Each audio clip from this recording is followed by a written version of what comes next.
प्यारे बच्चों, कैसे हो? तो फिजिक्स इनसाइड आउट प्लेटफॉर्म पर मैं हूं आपका फिजिक्स टीचर और हम पढ़ रहे हैं 11th class physics new book chapter number 6 heat and thermodynamics. और आज के लेक्चर में हम पढ़ने जा रहे हैं चैप्टर नंबर 6 के article number 6.6 heat engine and article number 6.7 second law of thermodynamics. तो इससे पहले कि आज के इस लेक्चर को स्टार्ट करें, अगर अभी तक आपने फिजिक्स इनसाइड आउट को सब्सक्राइब नहीं किया तो जल्दी से सब्सक्राइब करके बेल आइकन के बटन को क्लिक कर दें, ताकि जैसे ही नेक्स्ट लेक्चर्स अपलोड हो आपको साथ के साथ नोटिफिकेशंस मिलती रहें और आप एग्जाम की बहुत ही अच्छे से तैयारी करके बहुत अच्छे मार्क्स ले सकें। और आज की इस वीडियो को लाइक कर दीजिए ताकि लेक्चर को पूरे मजे से स्टार्ट किया जा सके। इससे पहले हम कंप्लीट कर चुके हैं चैप्टर नंबर 6 के बहुत ही important articles, first law of thermodynamics, adiabatic process, isothermal process और इससे पहले kinetic theory of gases, ideal gas equation. ये सब आर्टिकल्स काफी इंपॉर्टेंट आर्टिकल्स हैं। सेकेंड लॉ ऑफ थर्मोडायनामिक्स और हीट इंजन को समझने के लिए आपको फर्स्ट लॉ ऑफ थर्मोडायनामिक्स का अच्छे से कंसेप्ट होना चाहिए। अगर वो लेक्चर आपने अभी तक अटेंड नहीं किया तो उसका लिंक आपको डिस्क्रिप्शन में मिल जाएगा और इसके साथ साथ कमेंट सेक्शन में मिल जाएगा, वहां से आप इजीली असेस कर सकते हैं। तो चलिए स्टार्ट करते हैं आज के इस लेक्चर को। सेकेंड लॉ ऑफ थर्मोडायनामिक्स को पढ़ने के लिए हमें हीट इंजन को अच्छे से समझना पड़ेगा और यहां पर हीट इंजन को समझाने के लिए मैं ये एक सेटअप लेकर आया हूं, क्योंकि फिजिकली देखेंगे हीट इंजन क्या है। जब फिजिकली अच्छे तरीके से समझ आ जाएगा, ये तो जस्ट थ्योरी है, इंग्लिश की कुछ वर्डिंग है, ये तो एकदम आपको याद हो जाएगी। तो आपने करना क्या है, लेक्चर को स्टार्ट से एंड तक गौर से सुनना है ताकि आपको हर कंसेप्ट अच्छे से क्लियर हो जाए। तो चलिए सबसे पहले हीट इंजन को समझते हैं कि हीट इंजन हम पढ़ने क्यों जा रहे हैं। देखो, फर्स्ट लॉ ऑफ थर्मोडायनामिक्स हमें इतना तो बता देता है कि हीट को यूजफुल फॉर्म ऑफ वर्क में कन्वर्ट किया जा सकता है, क्योंकि हीट एक एनर्जी है, उसको यूजफुल फॉर्म ऑफ वर्क में कन्वर्ट किया जा सकता है। लेकिन फर्स्ट लॉ ऑफ थर्मोडायनामिक्स ने हमें यह नहीं बताया कि हीट को वर्क में किस तरीके से कन्वर्ट किया जाता है। और दूसरी बात यह है कि फर्स्ट लॉ ऑफ थर्मोडायनामिक्स ने यह भी नहीं बताया कि हीट किधर से किधर फ्लो करती है, हॉट बॉडी से कोल्ड बॉडी की तरफ फ्लो करती है या फिर कोल्ड से हॉट की तरफ फ्लो करती है।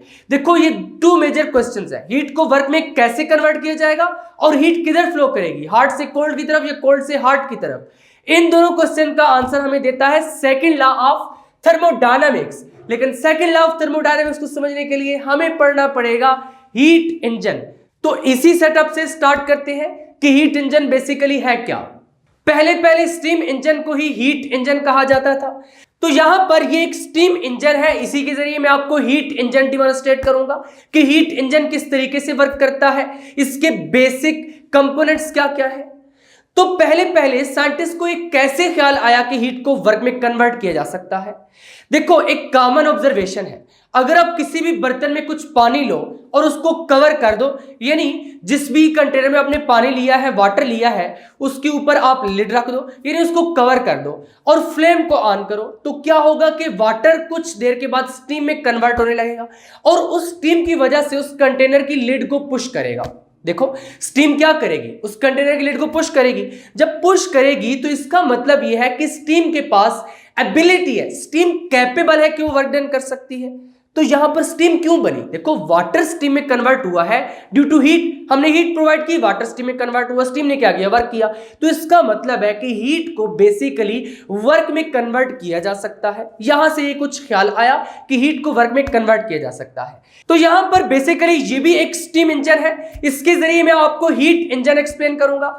देखो, इसमें यहां पर ये एक बर्नर है, बर्नर के साथ ये एक कैन है जिसमें वाटर लिया हुआ है और इसको ऊपर से कवर करके रखा हुआ है, एक स्ट्रिंग अटैच करके इसको यहां पर अटैच कर दिया है। अब यहां पर मैं क्या करूंगा, इस बर्नर को ऑन करूंगा। जब बर्नर को ऑन करूंगा तो यहां पर इसमें जो वाटर है वो वाटर हीट होने लगेगा, यानी कि मैं हीट प्रोवाइड करूंगा तो वाटर किसमें कन्वर्ट होगा, स्टीम में। तो जो स्टीम बनेगी इसमें वो आपको वर्क करके दिखाएगी। तो चलिए स्टार्ट करते हैं, इस बर्नर को ऑन करते हैं। अभी यहां पर आपको स्टीम वर्क करके दिखाएगी, यानी ये वाली जो हीट है ये किस में कन्वर्ट होने लगेगी, वर्क में कन्वर्ट होने लगेगी। इस कैन में यहां पर मैंने दो छोटे छोटे होल्स भी कर दिए हैं ताकि जब ये स्टीम बाहर निकले तो इसको पुश करे और यहां पर आपको नजर आए कि किस तरीके से वर्क डन हो रहा है। तो यहां पर देखिए, इसको हीट मिलती जा रही है, अभी ये हीट हो रहा है, जो वाटर है वो स्टीम में कन्वर्ट होगा।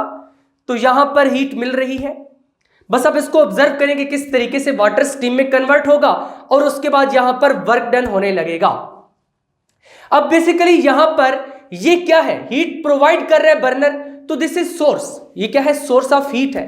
अब कुछ हीट क्या कर रही है, उस वाटर को बॉयल कर रही है कि स्टीम में कन्वर्ट करेगी, और कुछ हीट जो है इस एटमॉस्फेयर में रिलीज हो रही है।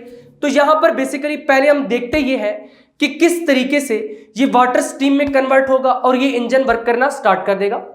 तो यहां पर आप इसको ऑब्जर्व करते जाइए।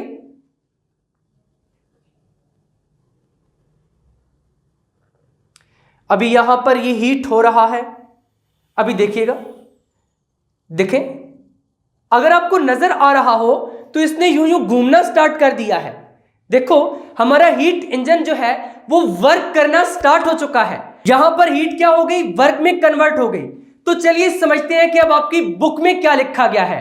यहां पर अब आपकी बुक में भी यही डेफिनेशन लिख दी गई है कि हीट इंजन एक डिवाइस है जो क्या करता है, हीट एनर्जी को मैकेनिकल वर्क में कन्वर्ट करता है। जैसे अभी मैंने आपको करके दिखाया, हीट एनर्जी हमने प्रोवाइड की और उसने घूमना स्टार्ट कर दिया था, यानी कि मैकेनिकल वर्क में क्या करता है, कन्वर्ट करता है। हीट इंजन एक डिवाइस है जो कि हीट एनर्जी को क्या करता है, मैकेनिकल वर्क में कन्वर्ट करता है।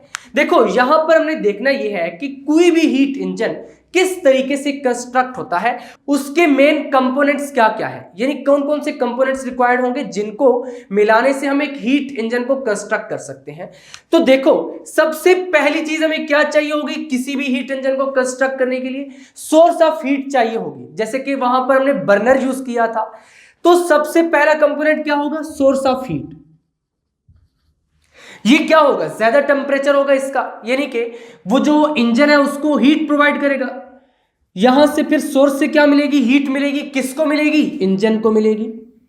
यहां पर इंजन होगा और फिर इंजन उस हीट का क्या करेगा, देखो यहां से हमने हीट प्रोवाइड की, अब इंजन हीट को वर्क में कन्वर्ट करेगा। देखो कुछ हीट तो वर्क में कन्वर्ट होगी, लेकिन बाकी हीट किधर जाएगी, बाकी हीट सिंक में चले जाएगी। हमारे केस में क्या हो रहा था, कुछ हीट वाटर को मिल रही थी, वाटर स्ट्रीम बना, वहां पर वर्क हुआ, और बाकी की हीट किधर जा रही थी, सराउंडिंग में जा रही थी। Surrounding as a sink act कर रहा था। तो इसका मतलब है कि कुछ हीट क्या हो जाती है, रिजेक्ट हो जाती है, कहां पर, सिंक में। बेसिकली कहां पर रिजेक्ट हो जाती है, सिंक में। यहां पर इस सोर्स को हम हॉट रिजर्वायर भी कहते हैं, क्योंकि देखो सोर्स हमारे केस में क्या था, वो बर्नर था और फ्लेम का टेम्परेचर कितना था, बहुत हाई था। इस वजह से हम क्या कहेंगे, हॉट रिजर्वायर, कि वो हीट प्रोवाइड कर रहा है। तो यहां पर फिर क्या लिखेंगे, हॉट रिजर्वायर, जिस तरह की आपकी बुक में लिखा गया है हॉट रिजर्वायर। तो कोई भी इंजन क्या करेगा, सिंपल सी बात है, हॉट रिजर्वायर में से हीट लेगा। कोई भी हीट इंजन क्या करेगा, हॉट रिजर्वायर में से हीट लेगा। यहां पर हीट इंजन है, हीट इंजन है, उसमें से कुछ हीट को क्या करेगा, वर्क में कन्वर्ट कर देगा, और जो बाकी हीट है वो सिंक में क्या हो जाएगी, रिजेक्ट हो जाएगी। या फिर सिंक को हम क्या कहेंगे, कोल्ड रिजर्वायर। क्या कह देंगे, कोल्ड रिजर्वायर। हमारे केस में क्या हो रहा था, हॉट रिजर्वायर की जगह पर हमने बर्नर यूज किया था जिसमें से फ्लेम निकल रही थी, तो वहां पर फ्लेम का टेम्परेचर तो काफी हाई था।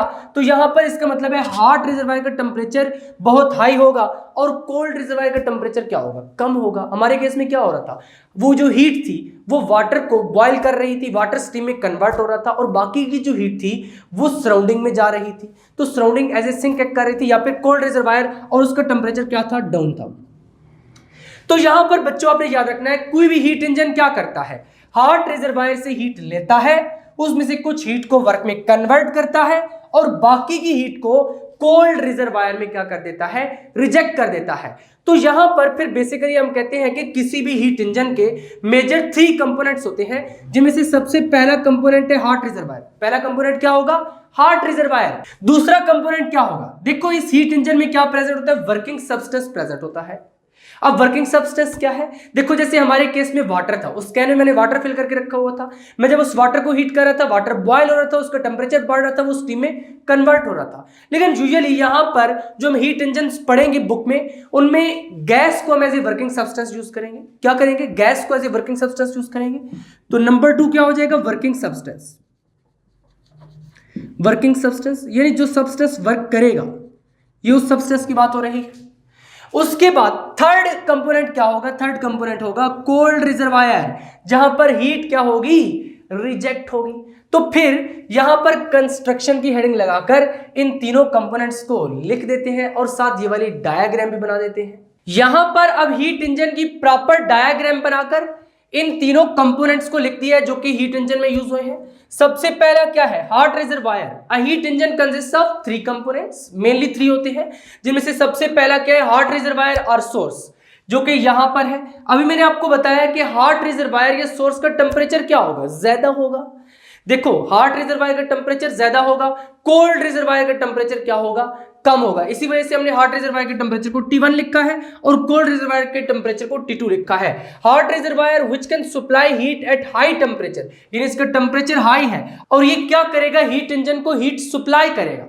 तो यहां पर हॉट रिजर्वायर हीट इंजन को हीट सप्लाई करेगा और कोल्ड रिजर्वायर क्या करेगा, कोल्ड रिजर्वायर एक्चुअली उस हीट को एब्जॉर्ब करेगा, या फिर आप ये कह सकते हैं कि हीट इंजन कोल्ड रिजर्वायर को वो हीट रिजेक्ट करेगा, यानी कि जो हीट वर्क में कन्वर्ट हो गई है उसके अलावा जो हीट बची है वो किधर जाएगी, कोल्ड रिजर्वायर में एब्जॉर्ब हो जाएगी, यहां पर रिजेक्ट हो जाएगी। A cold reservoir or sink into which heat is rejected at lower temperature, यानी यहां पर टेंपरेचर क्या होता है, लो होता है।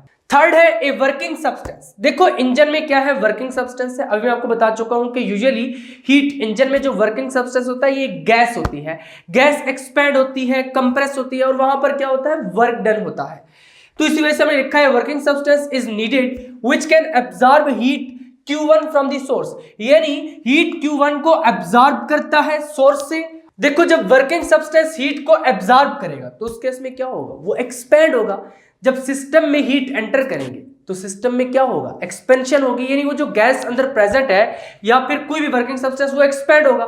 तो यहां पर एक्सपेंशन की वजह से क्या होगा, वर्क डन होगा and rejects the rest heat Q2 to cold reservoir, और जो बाकी हीट बच जाएगी जिसको हमने Q2 कहा है वो किधर चली जाएगी, कोल्ड रिजर्वायर में चली जाएगी। अब हमने देखना है कि बेसिकली हीट इंजन वर्क किस तरीके से करता है। तो नेक्स्ट हेडिंग लगाएंगे यहां पर working of heat engine. Next heading यहां पर मैं लगा दी है वर्किंग ऑफ हीट इंजन।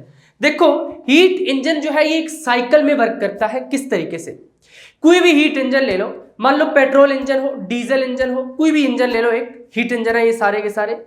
अब उसमें क्या हो रहा होता है, वो एक साइकिल में वर्क कर रहा होता है। कभी ऐसा हुआ कि आप एक मतलब किक लगाए, मोटरसाइकिल थोड़ा सा आगे जाकर रुक जाए, बस थोड़ा सा टक टक टक टक टक टक इस तरीके से रुक जाए, कि एक ही मर्तबा से हीट ले, थोड़ा सा वर्क करे, बाकी हीट रिजेक्ट कर दे, ऐसे तो नहीं होता ना। देखो कंटिन्यूअसली हीट लेता रहता है, वर्क करता रहता है और बाकी हीट क्या होती रहती है, सिंक में रिजेक्ट होती रहती है। तो इस तरीके से जो हीट इंजन है ये एक्चुअली साइक्लिक होता है। हमने डिफरेंट प्रोसेसेस पढ़े हैं लास्ट लेक्चर्स में, आइसोथर्मल प्रोसेस, एडियाबैटिक प्रोसेस। तो एक कॉम्बिनेशन ऑफ प्रोसेस हो रहे होते हैं, एक साइकिल में प्रोसेस हो रहे होते हैं, पहला प्रोसेस, दूसरा, तीसरा, चौथा, तो इस तरीके से प्रोसेस चल रहे होते हैं। तो जो वर्किंग सब्सटेंस होता है वो हर साइकिल के बाद अपनी ओरिजिनल स्टेट में वापस आ जाता है। देखो वर्किंग सब्सटेंस को हीट मिली, उसने एक्सपैंड किया, अगेन से हीट रिजेक्ट हुई, फिर से कंप्रेस हुआ, एक्सपैंड कंप्रेस, टक टक टक टक टक। तो इस तरीके से इंजन क्या करता जाता है, चलता जाता है, यानी एक साइकिल में चलता जाता है। क्या करता है, एक साइकिल में चलता जाता है। A heat engine is made cyclic to provide a continuous supply of work, यानी एक सीरीज ऑफ प्रोसेस फॉलो करते हुए एक साइकिल में चलता रहता है और कंटीन्यूअसली वर्क प्रोवाइड करता रहता है। हीट एब्जॉर्ब करेगा, वर्क करेगा, बाकी हीट रिजेक्ट करेगा, हीट एब्जॉर्ब करेगा, वर्क करेगा, बाकी हीट रिजेक्ट करेगा। ये इस तरह से साइकिल चलता रहता है। तो इसी वजह से हमने लिखा है a heat engine is made cyclic to provide a continuous supply of work, यानी कंटीन्यूअसली वर्क क्या करता रहता है, प्रोवाइड करता रहता है। Working substance absorbs heat Q1 from source. अब वर्किंग सब्सटेंस क्या करेगा, जो कि इस हीट इंजन में प्रेजेंट है, वो इस हॉट रिजर्वायर से हीट को एब्जॉर्ब करेगा, उसमें से कुछ हीट को वर्क में कन्वर्ट करेगा और बाकी हीट को रिजेक्ट कर देगा। अब हर बार ये साइकिल चलता जाएगा, हीट को एब्जॉर्ब करेगा, कुछ हीट को कन्वर्ट करेगा, बाकी को रिजेक्ट करेगा। तो बस ये साइकिल में चलता रहता है और वर्क मिलता रहता है, यानी कंटिन्यूअसली वर्क सप्लाई करता रहता है। तो ऐसा इंजन जो कि साइकिल में वर्क करता है, उसको हम क्या कहते हैं, साइक्लिक हीट इंजन। यहां पर फिर इसी तरीके से हमने साइक्लिक हीट इंजन की डेफिनेशन लिख दी है, a heat engine which operates in a cycle, ऐसा हीट इंजन जो कि साइकिल में ऑपरेट करता है। यहां पर अभी जो वर्ड साइकिल है ना, ये बहुत इंटरेस्टिंग वर्ड है, इसको आपने समझना है। साइक्लिक हीट इंजन में ये जो वर्ड है साइक्लिक, साइकिल, यहां पे साइकिल का क्या मतलब है, देखो मैं एक कंटेनर कंसिडर करता हूं इस तरीके से, और यहां पर ये एक पिस्टन कंसिडर करता हूं। इसमें मान लीजिए ये गैस प्रेजेंट है और इस गैस को भी हम मानेंगे वर्किंग सब्सटेंस। क्या मान रहे हैं? Working substance. अभी ये जो गैस प्रेजेंट है, अगर मैंने बताना है कि इसकी स्टेट क्या है, इस वर्किंग सब्सटेंस की स्टेट क्या है, तो मैं क्या बताऊंगा? उसका प्रेशर कितना है, वॉल्यूम कितना है, टेम्परेचर कितना है, क्योंकि यही है ना स्टेट वेरिएबल्स। तो मैं कहूंगा कि मान लो इसका प्रेशर इस वक्त P1 है, वॉल्यूम V1 है, टेम्परेचर T1 है। यहां पर मैंने इसकी स्टेट बता दी। अब मान लो ये एक्सपैंड हुई, हमने इसको हीट प्रोवाइड की, यहां पर वर्किंग सब्सटेंस क्या हुआ? एक्सपैंड हुआ।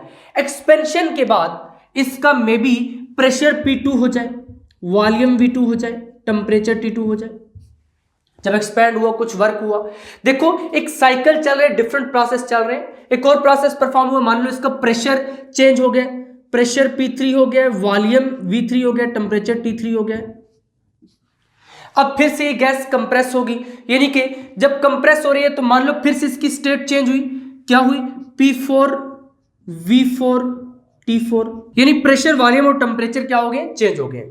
अब एक्चुअली साइक्लिक प्रोसेस में होता क्या है, ये परफॉर्म हो रहा है इसी तरीके से, एक्सपेंशन, कंप्रेशन, डिफरेंट प्रोसेसेस जो हमने पढ़े थे, आइसोथर्मल प्रोसेस, एडियाबैटिक प्रोसेस। कभी आइसोथर्मल एक्सपेंशन होगी, कभी एडियाबैटिक एक्सपेंशन, कभी आइसोथर्मल कंप्रेशन, एडियाबैटिक कंप्रेशन, यानी कि डिफरेंट प्रोसेसेस चलते रहेंगे। लेकिन सारे प्रोसेस परफॉर्म होने के बाद, मान लो पहले ये इसकी स्टेट ये थी, उसके बाद ये हुई, उसके बाद ये हुई, उसके बाद ये हुई, और अगेन से उसकी स्टेट ये आ जाएगी। यानी कि सारे प्रोसेस परफॉर्म होने के बाद जो गैस की जो किसी भी वर्किंग सब्सटेंस जो भी प्रेजेंट है किसी भी हीट इंजन में, वो अपनी ओरिजिनल स्टेट में वापस आ जाएगा।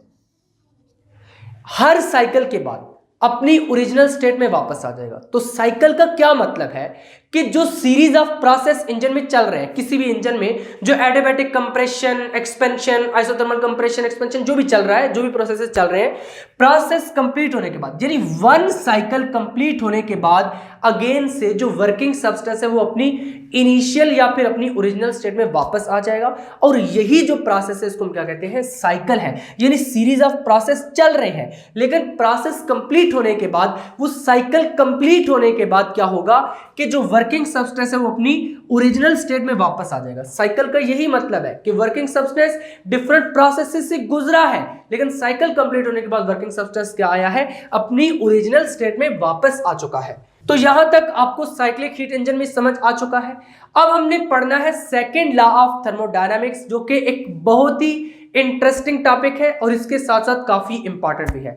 लेकिन उससे पहले हमें समझना पड़ेगा कि फर्स्ट लॉ की लिमिटेशंस क्या थी, या फिर हम सेकेंड लॉ क्यों पढ़ रहे हैं। जब फर्स्ट लॉ प्रेजेंट था तो फिर सेकेंड लॉ को पढ़ने की क्यों जरूरत पेश आई? सेकेंड लॉ ऑफ थर्मोडायनामिक्स में सबसे पहली हेडिंग फिर हमने यही लगा दी है, need for second law of thermodynamics. यानी सेकेंड लॉ ऑफ थर्मोडायनामिक्स की जरूरत क्यों पड़ी? जब फर्स्ट लॉ ऑफ थर्मोडायनामिक्स था तो सेकेंड लॉ ऑफ थर्मोडायनामिक्स की जरूरत क्यों पड़ी? तो यहां पर हमने 2 पॉइंट्स लिखे हैं। फर्स्ट पॉइंट में यह बता दिया है कि फर्स्ट लॉ ऑफ थर्मोडायनामिक्स की ये लिमिटेशंस थी, इस वजह से हमें सेकंड लॉ ऑफ थर्मोडायनामिक्स को स्टडी करना पड़ता है।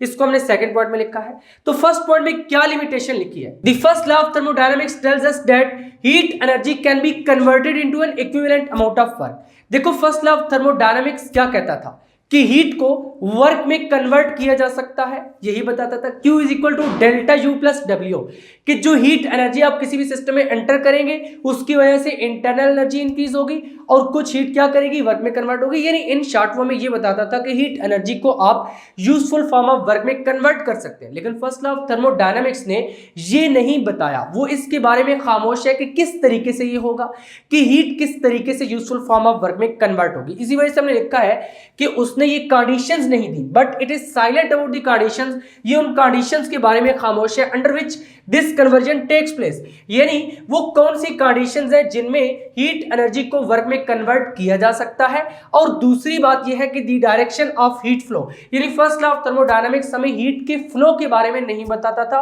कि हीट किधर से किधर फ्लो करेगी, हॉट बॉडी से कोल्ड बॉडी की तरफ फ्लो करेगी या फिर कोल्ड बॉडी से हॉट बॉडी की तरफ फ्लो करेगी। लेकिन फिर इस सारे मामले को सेकंड लॉ ऑफ थर्मोडायनामिक्स ने सॉल्व कर दिया। किस तरीके से? Second law of thermodynamics basically इसी कंसेप्ट के साथ डील करता है कि वो कौन सी कंडीशंस हैं जिनमें हीट को वर्क में कन्वर्ट किया जा सकता है। कुछ कंडीशंस तो आपको समझ आ रही होंगी कि हमारे पास हॉट रिजर्वायर होना चाहिए, कोल्ड रिजर्वायर होना चाहिए, वर्किंग सब्सटेंस होना चाहिए।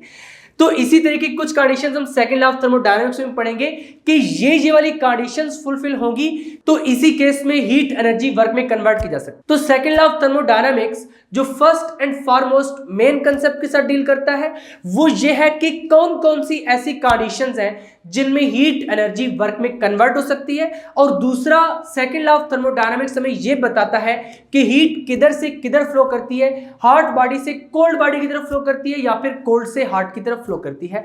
तो चलिए स्टार्ट करते हैं सेकंड लॉ ऑफ थर्मोडायनामिक्स की स्टेटमेंट से कि सेकंड लॉ ऑफ थर्मोडायनामिक्स क्या कहता है। यहां पर अब सेकंड लॉ ऑफ थर्मोडायनामिक्स की स्टेटमेंट लिखती है, एक्चुअली इसकी डिफरेंट स्टेटमेंट्स है। यहां पर हमने केल्विन स्टेटमेंट लिखी है, इसकी एक और स्टेटमेंट भी है, इसको हम क्लासियस स्टेटमेंट कहते हैं, उसको लेक्चर के लास्ट में चलकर देखेंगे। बहुत ही इंटरेस्टिंग स्टेटमेंट है सेकंड लॉ ऑफ थर्मोडायनामिक्स की। लॉर्ड केल्विन एक साइंटिस्ट थे जिन्होंने on the basis of working of heat engine ये वाली स्टेटमेंट प्रोवाइड की थी। लॉर्ड केल्विन सर ने ये कहा था कि ऐसा हीट इंजन इम्पॉसिबल है जो सारी की सारी हीट को ले और वर्क में कन्वर्ट कर दे, यानी ऐसा हीट इंजन नहीं बन सकता जो सारी की सारी हीट को वर्क में कन्वर्ट कर दे। लाजमी तौर पर कुछ ना कुछ हीट सिंक में रिजेक्ट होगी, यानी it is impossible to devise engine, ऐसा इंजन नहीं बनाया जा सकता जो सारी की सारी हीट को एक्सट्रैक्ट करे हॉट रिजर्वायर में से और उसको वर्क में कन्वर्ट कर दे without leaving any change in the working system, यानी वो कुछ भी हीट कोल्ड रिजर्वायर में रिजेक्ट ना करे, ऐसा नहीं हो सकता। इन शॉर्ट के सेकंड लॉ ऑफ थर्मोडायनामिक्स हमें बताना ये चाहता है कि कोई भी परफेक्ट हीट इंजन नहीं है, जो भी हीट इंजन होगा वो कुछ हीट को वर्क में कन्वर्ट करेगा और बाकी की हीट को कोल्ड रिजर्वायर में रिजेक्ट कर देगा। तो यहां पर अब हॉट रिजर्वायर में चाहे बहुत सारी हीट क्यों ना आ जाए, वो सारी की सारी हीट वर्क में कन्वर्ट नहीं हो सकती, वो हीट लाजमी तौर पर कोल्ड रिजर्वायर में रिजेक्ट होगी। यहां पर अगर इसको और सिंपल करके मैं बयान करूं तो ये कह सकते हैं कि कोल्ड रिजर्वायर को अगर यहां से हटा दिया जाए, अगर इस कोल्ड रिजर्वायर को यहां से हटा दिया जाए तो ये जो ऊपर वाला प्रोसेस है इस पर भी क्रॉस लग जाएगा, यानी जब तक ये कोल्ड रिजर्वायर नहीं होगा ये प्रोसेस हो ही नहीं सकता, ऐसा हो ही नहीं सकता कि हीट वर्क में कन्वर्ट हो जाए जब तक कोल्ड रिजर्वायर नहीं होगा। यानी यहां पर कोल्ड रिजर्वायर का प्रेजेंट होना जरूरी है जहां पर हीट रिजेक्ट होगी। तो यहां से फिर सेकंड लॉ ऑफ थर्मोडायनामिक्स को मजीद समझने के लिए हमें क्या करना पड़ेगा, हीट इंजन को थोड़ा सा मैथमेटिकल देखना पड़ेगा। तो चलिए यहां पर एक्सप्लेनेशन की हेडिंग लगाते हैं और इसी हीट इंजन को एक्सप्लेन करते हैं मैथमेटिकली। यहां पर अब एक्सप्लेनेशन की हेडिंग लगाकर इसी इंजन को थोड़ा सा एक्सप्लेन किया है, मैथमेटिकली देखेंगे कि कितनी अमाउंट ऑफ हीट वर्क में कन्वर्ट हुई है। तो यहां पर अब एक्चुअली हुआ क्या है, ये हॉट रिजर्वायर है, इंजन ने क्या किया, यहां से हीट एक्सट्रैक्ट की है, हीट को एब्जॉर्ब किया है, कुछ हीट को कन्वर्ट किया है वर्क में और बाकी की हीट को रिजेक्ट किया है। तो कंसीडर किस तरीके से करेंगे, let the engine absorb A quantity of heat Q1 from the hot reservoir, कि लेट से ये जो हीट इंजन है ये कितनी क्वांटिटी ऑफ हीट को एब्जॉर्ब कर रहा है, Q1 क्वांटिटी ऑफ हीट को एब्जॉर्ब कर रहा है, कहां से, हॉट रिजर्वायर से, और हॉट रिजर्वायर में टेम्परेचर कितना है T1, it does work W। अब इंजन क्या करेगा, जब हीट को एब्जॉर्ब करेगा तो कुछ वर्क में कन्वर्ट कर देगा, यानी इंजन वर्क करेगा, जिसको हमने आउटपुट कहा है work is equal to W, तो वर्क W करेगा and rejects heat Q2 to cold reservoir, और Q2 हीट को क्या करेगा, कोल्ड रिजर्वायर में रिजेक्ट कर देगा। यहां पर जो उसने हीट एब्जॉर्ब की थी वो Q1 थी, टोटल अमाउंट ऑफ हीट उसने एब्जॉर्ब की Q1, कुछ वर्क में कन्वर्ट हो गई। मान लो जो बाकी हीट बची है वो Q2 हीट है, और वो Q2 हीट किधर जाएगी, कोल्ड रिजर्वायर में चली जाएगी एट टेम्परेचर T2, और कोल्ड रिजर्वायर का टेम्परेचर कितना है, T2 है। As the working substance goes through a cyclic process, ये तो मैं आपको अभी बता चुका हूं साइक्लिक प्रोसेस किस तरीके का प्रोसेस होता है, जिसमें वर्किंग सब्सटेंस डिफरेंट प्रोसेसेस से गुजरता है एक साइकिल में, और साइकिल कंप्लीट होने के बाद क्या होता है, वो अपनी ओरिजिनल स्टेट को वापस से मेंटेन कर लेता है। तो बच्चों स्टेट मेंटेन करने का क्या मतलब है कि प्रेशर, वॉल्यूम और टेम्परेचर जो पहले थे, यानी साइकिल स्टार्ट होने से पहले थे, साइकिल के कंप्लीट होने के बाद दोबारा से वही आ जाएंगे। मैं आपको डिटेल में एक्सप्लेन कर चुका हूं अभी।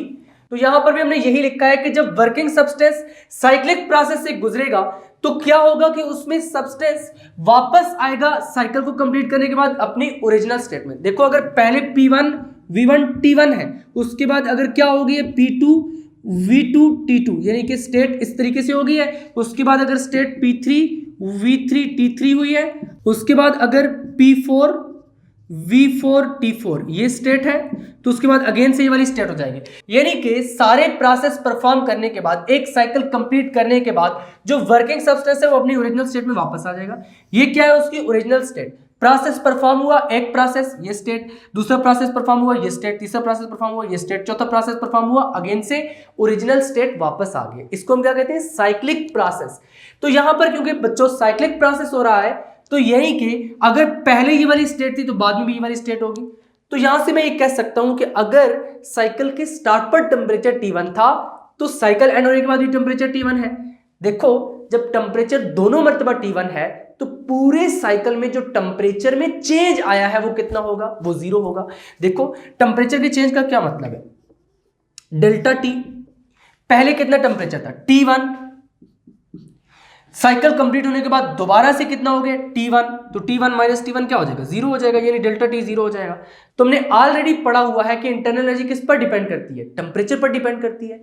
तो यहां पर जब चेंज इन टेम्परेचर 0 है तो फिर चेंज इन इंटरनल एनर्जी भी क्या होना चाहिए, 0 होना चाहिए। क्योंकि देखो जो वर्किंग सब्सटेंस है वो अपनी ओरिजिनल स्टेट में वापस आ गया। अगर पहले उसकी इंटरनल एनर्जी U1 थी तो बाद में दोबारा से क्या हो जाएगी, U1, यानी साइकिल कंप्लीट करने के बाद दोबारा से इंटरनल एनर्जी रिस्टोर हो जाएगी।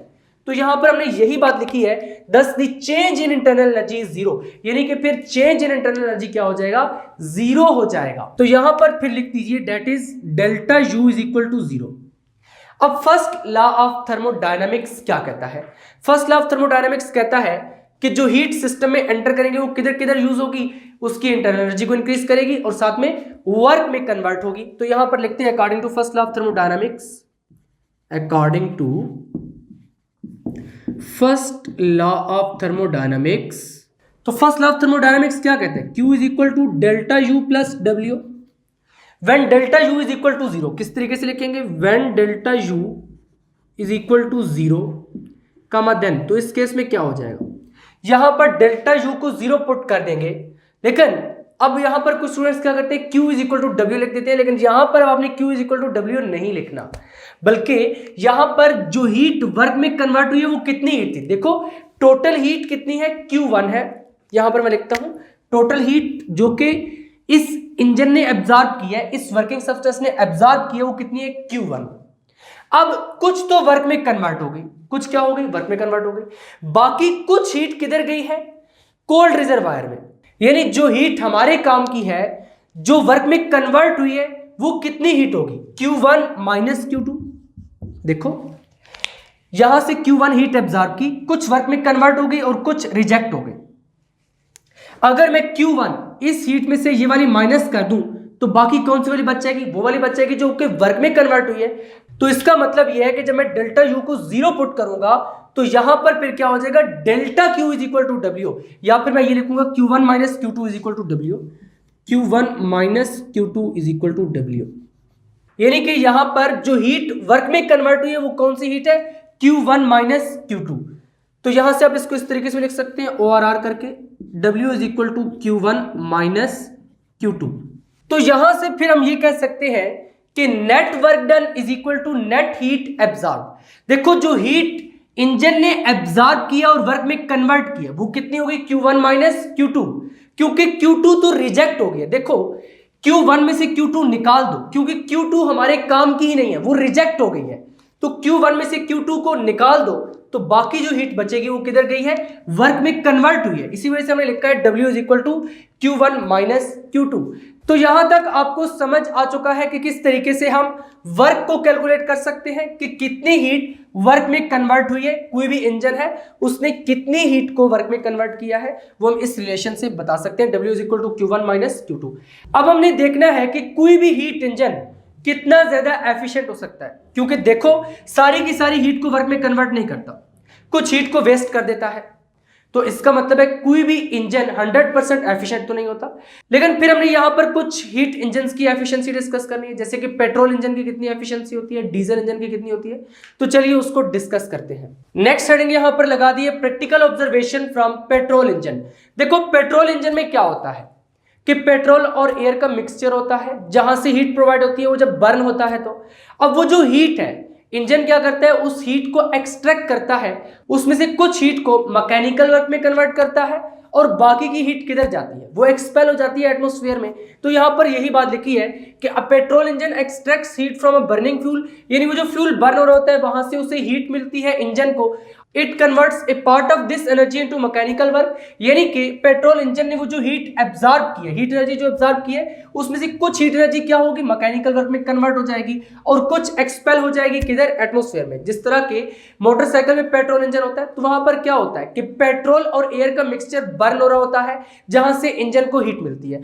अब जो इंजन है वो उस हीट एनर्जी को एब्जॉर्ब करता है, उसमें से कुछ को मैकेनिकल वर्क में कन्वर्ट कर देता है, जिससे मोटरसाइकिल के जो व्हील्स हैं वो घूमना स्टार्ट करते हैं और मोटरसाइकिल चलना स्टार्ट करता है। और बाकी की जो एनर्जी है, हीट एनर्जी, वो एक्सपेल हो जाती है गैसेस की फॉर्म में एटमॉस्फेयर में। तो यही बात हमने लिखी है कि जो पेट्रोल इंजन है वो कन्वर्ट करता है जो हीट एनर्जी उसने एब्जॉर्ब की है उसका कुछ पार्ट मैकेनिकल वर्क में और बाकी क्या कर देता है, एक्सपेल कर देता है एटमॉस्फेयर में।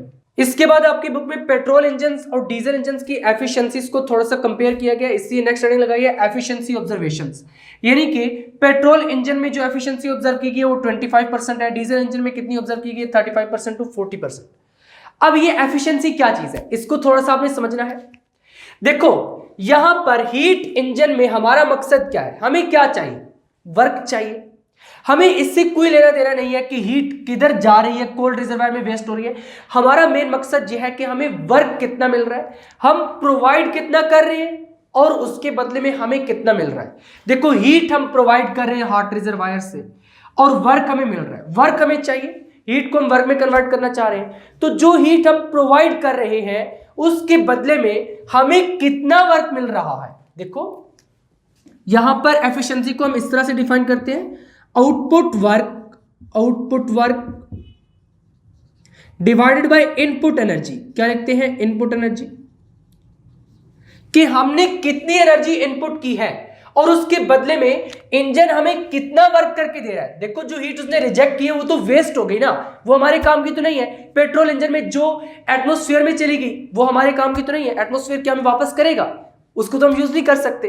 तो यहां पर बेसिकली हमने जो हीट एंटर की है उसमें से कितनी हीट वर्क में कन्वर्ट हुई है, क्योंकि हमारे लिए यूजफुल तो वर्क है। तो इंजन की एफिशिएंसी निकालने के लिए हम ये करते हैं कि आउटपुट वर्क को डिवाइड करते हैं इनपुट एनर्जी से और परसेंटेज एफिशिएंसी निकालने के लिए इसको 100 से मल्टीप्लाई कर देते हैं। यहां पर इसको मजीद समझने के लिए मैं आपको एक एग्जांपल देता हूं। मान लो मैं एक बच्चे को 100 रुपए देता हूं और उसे कहता हूं कि ये वाला काम कर लो। अब वो क्या करता है, अगर वो 90 रुपए की चिप्स खा देता है या फिर 100 रुपए की चिप्स खा देता है और मेरा काम तो करके नहीं आता, अब एफिशिएंसी कितनी होगी, 0%, क्योंकि उसने मेरा काम किया ही नहीं है। और अगर मैं उसको 100 रुपए देता हूं और वो ले जाके 10 रुपए का तो काम करता है और 90 रुपए की चिप्स खा देता है, अब उसने कितना वर्क किया, देखो उसने 10% मेरा काम किया है, 90 रुपए की तो उसने चिप्स खा दी है, वो तो वेस्ट हो गया। अब अगर मैं उसको 100 रुपए देता हूं, 50 रुपीज की वो चिप्स खाता है, 50 रुपीज का काम कर देता है, तो वहां पर मैं ये कहूंगा कि उसने आधा जो मैंने दिया था उसमें से वर्क कर दिया है। यानी यहां पर इंजन के केस में अगर बात करें तो हमने जो हीट एनर्जी एंटर की है उसमें से आधी हीट एनर्जी वर्क में कन्वर्ट हो गई है और बाकी रिजेक्ट हो गई है।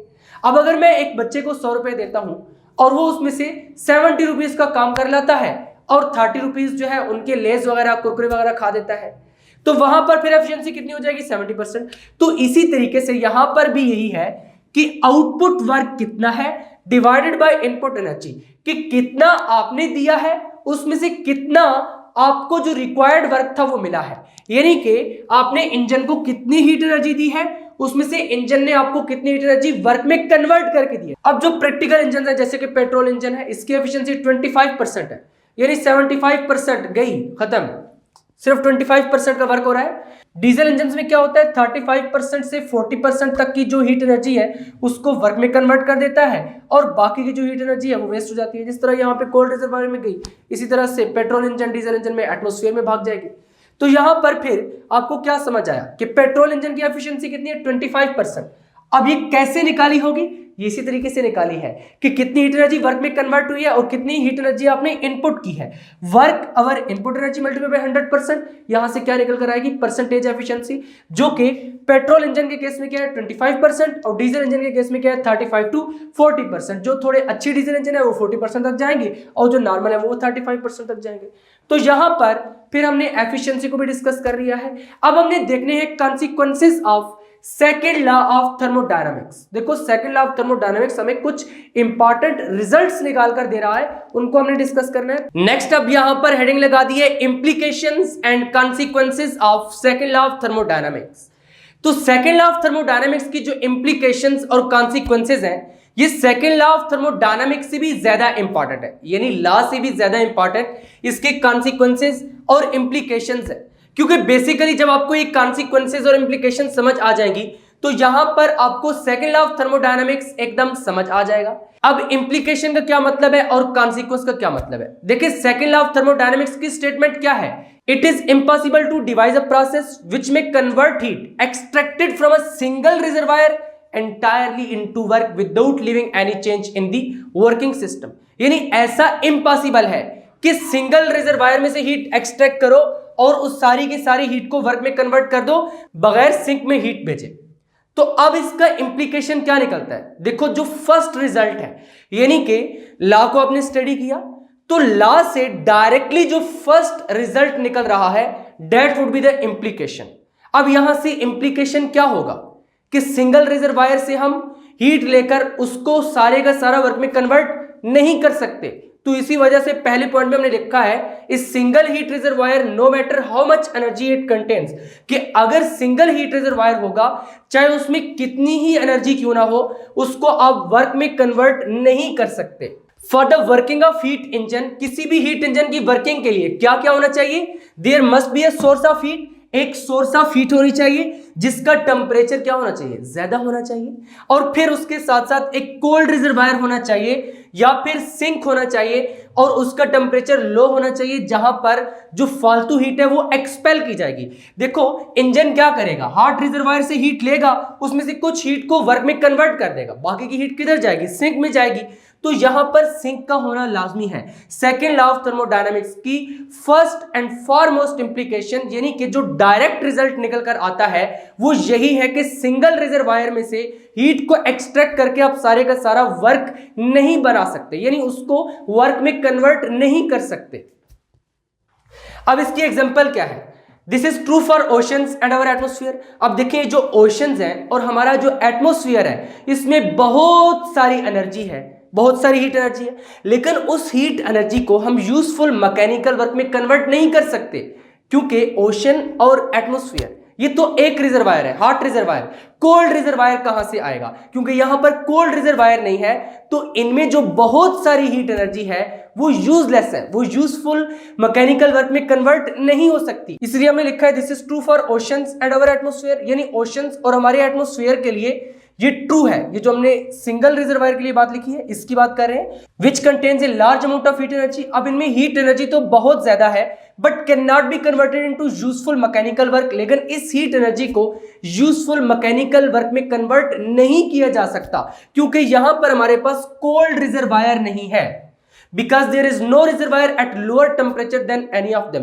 देखो हीट इंजन बनाने के लिए हमें दो रिजर्वायर्स चाहिए होते हैं, एक हॉट रिजर्वायर एक कोल्ड रिजर्वायर, यानी एक रिजर्वायर का टेम्परेचर ज्यादा हो एक का कम हो, यानी टू बॉडीज रिक्वायर्ड हैं जिनमें से एक का टेम्परेचर हाई हो और दूसरी का टेम्परेचर लो हो। और यहां पर फिर क्या होगा कि जब हीट फ्लो करेगी तो हीट इंजन उस हीट को एब्जॉर्ब करके उसमें से कुछ को वर्क में कन्वर्ट करेगा और बाकी की हीट किधर जाएगी, कोल्ड रिजर्वायर में।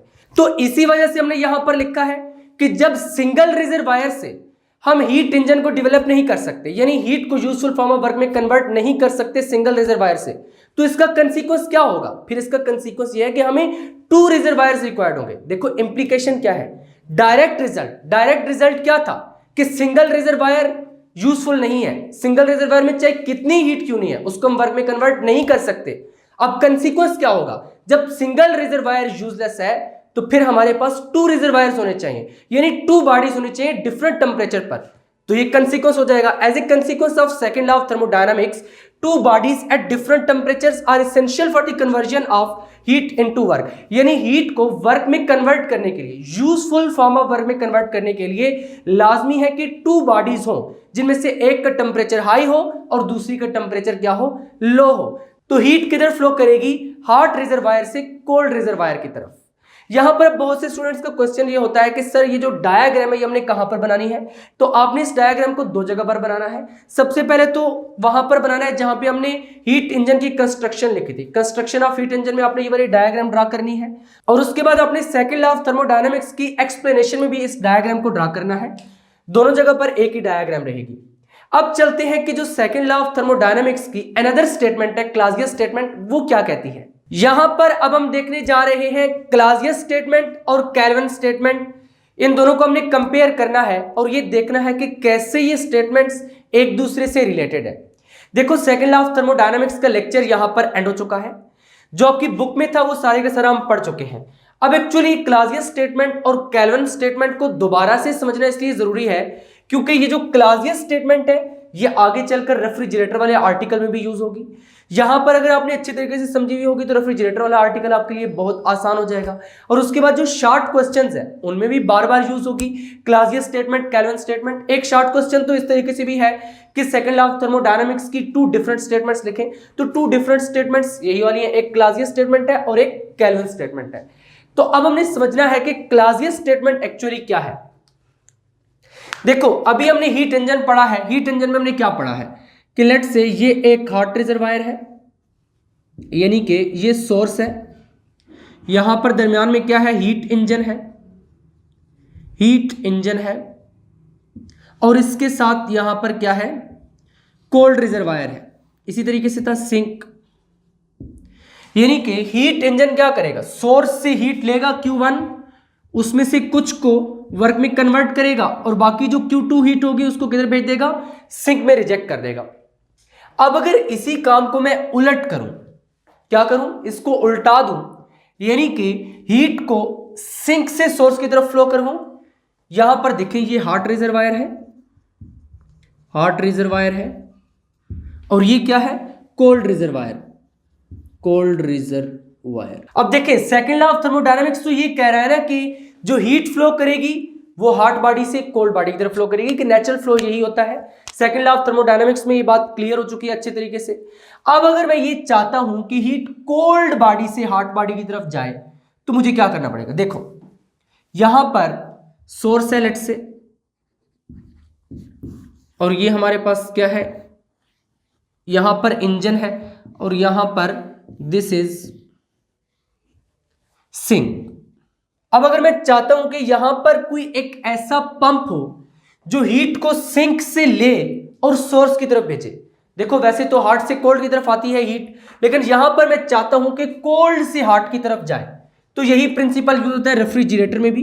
तो यहां पर मैं रेफ्रिजरेटर लिख देता हूं। अब क्या होगा, हीट कोल्ड बॉडी से किधर जा रही है, हॉट बॉडी की तरफ, यानी कि यहां पर सिंक से हीट ली जा रही है। ये जो पंप है, ये जो रेफ्रिजरेटर है, ये क्या कर रहा है, सिंक से हीट को ले रहा है, सोर्स की तरफ रिजेक्ट कर रहा है। देखो यहां से एरो उलट हो गए, यहां पर क्या थे, एरो इस तरफ था फिर इस तरफ था, यहां पर मैंने उल्टा दिए तो ये वाला एरो भी क्या हो जाएगा, उलट जाएगा।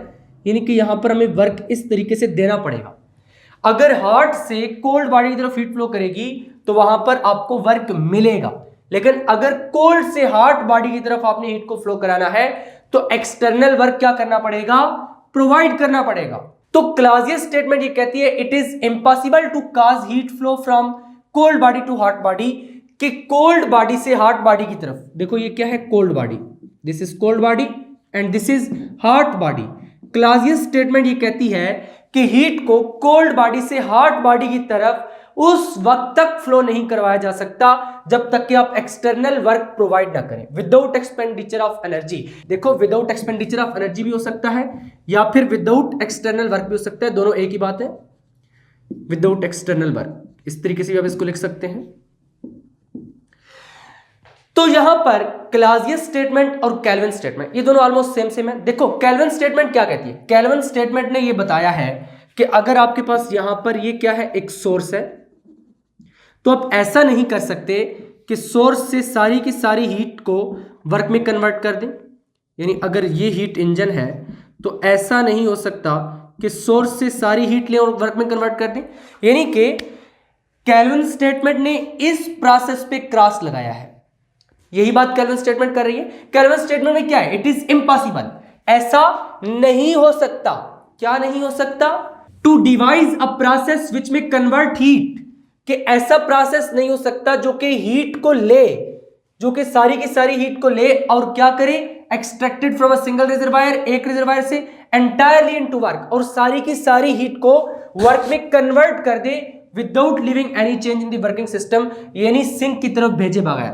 तो यहां पर केल्विन स्टेटमेंट इस पे क्रॉस लगा रही है, और जो क्लाजियस स्टेटमेंट है वो क्या कहती है, क्लाजियस स्टेटमेंट कहती है कि यहां पर अगर एक हॉट बॉडी है और यहां पर एक कोल्ड बॉडी है, तो जो हीट है उसको आप ऐसे फ्लो नहीं करवा सकते, ऐसे फ्लो नहीं करवा सकते। क्लाजियस स्टेटमेंट है, it is impossible to cause heat flow from cold body to hot body, to cause heat flow from cold body to hot body without expenditure of energy और external work, यानी external work provide किए बगैर आप heat को cold body से hot body की तरफ flow नहीं करवा सकते। अब यहां पर स्टूडेंट समझते ये है कि क्लाजियस स्टेटमेंट और केल्विन स्टेटमेंट ये दोनों डिफरेंट है, लेकिन ये डिफरेंट नहीं है, ये दोनों बिल्कुल सेम स्टेटमेंट्स हैं। अभी मैं आपको समझाता हूं कि किस तरीके से ये सेम स्टेटमेंट्स हैं। मान लो आप में से कोई स्टूडेंट ऐसा है जिसने केल्विन स्टेटमेंट को रॉन्ग प्रूव कर दिया, यानी सेकंड लॉ ऑफ थर्मोडायनामिक्स को रॉन्ग प्रूव कर दिया है। मान लो आप में से कोई ऐसा स्टूडेंट है, तो फिर जिस स्टूडेंट ने उसको रॉन्ग प्रूव किया वो क्या कहेगा, वो स्टूडेंट ये कहेगा, भाई साहब यहां पर ये जो हॉट रिजर्वायर है, कि यहां पर ये जो हॉट रिजर्वायर है ये वाला, इसमें से सारी की सारी हीट को लेकर मैंने क्या कर दिया, वर्क में कन्वर्ट कर दिया है। क्योंकि केल्विन स्टेटमेंट यही कहती है ना कि ऐसा नहीं हो सकता। अगर कोई इसको रॉन्ग प्रूव करेगा तो वो क्या कहेगा कि ऐसा हो जाता है। तो यहां पर अभी हमने सपोज किया हुआ है कि केल्विन स्टेटमेंट रॉन्ग है, यानी केल्विन स्टेटमेंट को हम रॉन्ग करके चल रहे हैं। तो यहां पर अब मैं एक कोल्ड रिजर्वायर भी ले लेता हूं इस तरीके से, दिस इज कोल्ड रिजर्वायर,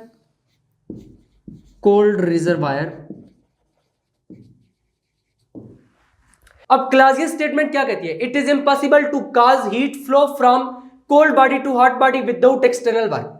लेकिन अगर हम एक्सटर्नल वर्क करें तो फिर तो पॉसिबल होगा ना। वो कह रहा है कि विदाउट एक्सटर्नल वर्क ऐसा नहीं हो सकता, अगर हम एक्सटर्नल वर्क प्रोवाइड करें फिर तो हीट फ्लो कर सकती है।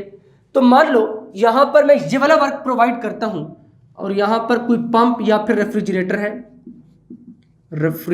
है, मैं ये वर्क प्रोवाइड करता हूं और यहां से हीट फ्लो करना स्टार्ट कर देती है इस तरफ, यानी यहां पर हीट क्या कर रही है, फिर कोल्ड रिजर्वायर से हॉट रिजर्वायर की तरफ जाना स्टार्ट हो गई है। देखो यहां पर अगर केल्विन स्टेटमेंट रॉन्ग प्रूव होती है तो क्या होगा कि सारी की सारी हीट वर्क में कन्वर्ट हो जाएगी, यानी केल्विन स्टेटमेंट अगर रॉन्ग प्रूव होती है तो उस केस में क्लाजियस स्टेटमेंट भी रॉन्ग हो जाएगी। क्या हो जाएगी, क्लाजियस स्टेटमेंट भी रॉन्ग हो जाएगी। किस तरीके से, देखो केल्विन स्टेटमेंट कहती है कि ऐसा नहीं हो सकता, और क्लाजियस स्टेटमेंट क्या कहती है कि हीट को आप कोल्ड बॉडी से हॉट बॉडी की तरफ फ्लो नहीं करवा सकते विदाउट एक्सटर्नल वर्क। यहां पर देखें हीट कोल्ड रिजर्वायर से हॉट रिजर्वायर की तरफ फ्लो कर रही है। अब मैंने कोई एक्सटर्नल वर्क प्रोवाइड किया है, एक्सटर्नल वर्क तो नहीं प्रोवाइड किया। यहां पर इसी हॉट रिजर्वायर से हीट लेकर वर्क हो रहा है, यानी एक्सटर्नल वर्क प्रोवाइड नहीं किया जा रहा।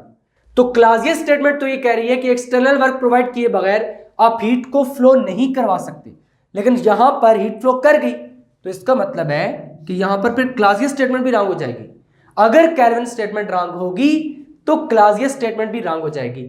अगर क्लाजियस स्टेटमेंट रॉन्ग होगी तो इससे हम केल्विन स्टेटमेंट को भी रॉन्ग कर सकते हैं। तो इसका मतलब है कि दोनों स्टेटमेंट्स एक्चुअली एक ही हैं। यहां पर अगर एक स्टेटमेंट को आप रॉन्ग प्रूव करेंगे तो दूसरी ऑटोमेटिकली रॉन्ग होने लग जाएगी। तो ये है equivalence of Clausius statement and Kelvin statement. Just मैंने आपको समझा दी है क्योंकि आगे चलकर शॉर्ट क्वेश्चंस में ये कंसेप्ट यूज होगा। तो यहां पर फिर आपको सेकंड लॉ ऑफ थर्मोडायनामिक्स कैसा लगा है? मुझे तो ये लॉ बहुत ही अच्छा लगता है क्योंकि इसकी स्टेटमेंट ही बड़ी शानदार सी है, it is impossible to devise. क्या स्टेटमेंट है? तो आपने भी कमेंट करके बताना है कि आपको सेकंड लॉ ऑफ थर्मोडायनामिक्स कैसा लगा है और आपको आज का लेक्चर कैसा लगा है, ये भी कमेंट करके जरूर बताएं। फाइनली आज का लेक्चर यहीं पर एंड होता है और इस लेक्चर में से लॉन्ग क्वेश्चन भी बन के आ सकता है। देखो आपसे ऐसे पूछ सकता है व्हाट इज हीट इंजन, या फिर define heat engine, explain second law of thermodynamics. Long question भी बन सकता है, शॉर्ट क्वेश्चन भी बन के आ सकते हैं। तो बिल्कुल इसी पैटर्न पर आपने लिखना है जिस तरह के मैंने आपको प्रॉपर नोट्स बनवाए हैं। इसी तरह हेडिंग्स की फॉर्म में इंप्लीकेशंस एंड कॉन्सिक्वेंसेस, प्रॉपर जिस तरीके से हेडिंग्स बनवाई है आपने इसी तरीके से हेडिंग्स बनाकर लिखना है। तो वहां पर आपको शॉर्ट क्वेश्चंस और लॉन्ग क्वेश्चंस दोनों में ही मैक्सिमम मार्क्स मिल सकते हैं। फाइनली आज का लेक्चर यहीं पर एंड होता है। अगर अभी तक आपने फिजिक्स इनसाइड आउट को सब्सक्राइब नहीं किया तो जल्दी से सब्सक्राइब करके बेल आइकन के बटन को क्लिक कर दें, ताकि जैसे ही नेक्स्ट लेक्चर्स अपलोड हो आपको साथ के साथ नोटिफिकेशंस मिलते रहें और आप एग्जाम की बहुत ही अच्छे से तैयारी करके बहुत अच्छे मार्क्स ले सके। मिलेंगे नेक्स्ट लेक्चर में, तब तक के लिए अल्लाह हाफिज।